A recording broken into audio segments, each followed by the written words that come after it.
नमस्ते बच्चों। तो आज हम पढ़ने जा रहे हैं कक्षा 6 की हिंदी बाल भारती पाठ्य पुस्तक में से पाठ 7 आए कहाँ से अक्षर। है ना बढ़िया सा सवाल जो सबके दिमाग में चलता रहता है कि ये जो अक्षर है ये कहाँ से आए हैं, किसने बनाए हैं और हम भाषा कैसे बोलते हैं और इतनी सारी भाषाएं कैसे हैं। तो चलिए बच्चों, इस पाठ से हमें सारे उत्तर आज मिलने वाले हैं। देखो, पढ़ो और समझो। तो इस चित्र में हमें क्या क्या दिखाई दे रहा है? तो इस चित्र में हमें लाइब्रेरी दिखाई दे रही है। बहुत सारे बच्चे दिखाई दे रहे हैं जो पुस्तक के बारे में जानकारी लेना चाहते हैं। तो देखो बच्चों, चलो पढ़ते हैं। ये बच्चा यहाँ पे देखो क्या बोल रहा है। अरे वाह, तरह तरह के अक्षर। और यहाँ पे बहुत सारे अक्षर नीचे दिखाई दे रहे हैं। देखो अ, क, प। फिर ये बच्चा देखो क्या कह रहा है, परंतु यह कैसे संभव हुआ। तो सामान्य ज्ञान का पुस्तक क्या कह रहा है? तो आज संसार में लगभग 400 विभिन्न लिपियों का उपयोग होता है।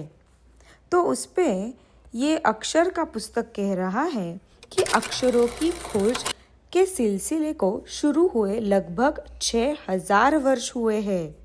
तो उसके बाद ये जो बाल पत्रिका पुस्तक है वो बता रहा है, हाँ बच्चों, मानव का बहुमुखी विकास वाणी को लिपिबद्ध करने की कला के कारण हुआ है। फिर यह वाल्मीकि बुक कह रहा है, मैं अक्षरों से बनी, हम पुस्तक अक्षरों से बनी है।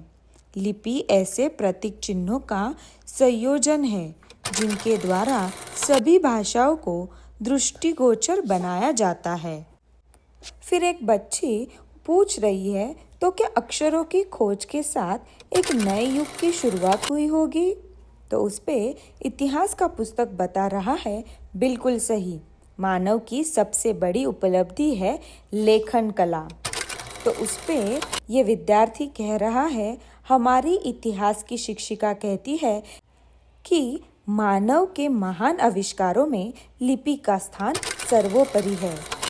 चलो बच्चों, तो आगे बढ़ते हैं। फिर उसके बाद संस्कृत का पुस्तक क्या कह रहा है?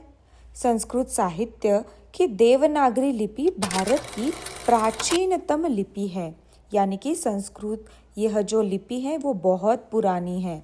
फिर उस पे हिंदी बाल भारती का पुस्तक कह रहा है कि भाषा का आधार ध्वनि है, ध्वनि से ही भाषा उत्पन्न होती है। फिर व्याकरण कह रहा है, प्रागैतिहासिक मानव ने सबसे पहले चित्रों के जरिए अपने भाव व्यक्त किए हैं। फिर उस पे ये भारत एक खोज पुस्तक बता रहा है कि भारत में लगभग 6ठी शताब्दी ईस्वीसन पूर्व अस्तित्व में आई। ब्राह्मी लिपि ने भी बहुत सी लिपियों को जन्म दिया है। उस पर वो बच्चा कह रहा है, आज हम जान गए हैं कि लिपियां मानव की महत्तम कृतियों में से एक है। फिर ई बुक क्या कह रहा है? देखो, ई बुक कह रहा है कि हाँ, मैं तो आधुनिक तंत्रज्ञान की देन ही तो हूँ। फिर उस पे ये बच्ची कह रही है, आज हमें इस बात का गर्व है कि अक्षर से ही परिचित होकर हम आधुनिक प्रगतिशील जगत की ओर अग्रसर हैं। इसी प्रकार हमें आज अक्षरों के बारे में, पुस्तकों के बारे में बहुत कुछ जानकारी मिली है। सभी बच्चों ने खुश होकर तालियां बजाई और संगणक कक्ष की ओर दौड़ पड़े। तो चलो बच्चों, आपको क्या समझ में आया ये आपके दोस्तों के साथ मिलकर बातें करो। चलो मिलते हैं अगले पाठ में, तब तक के लिए शुक्रिया।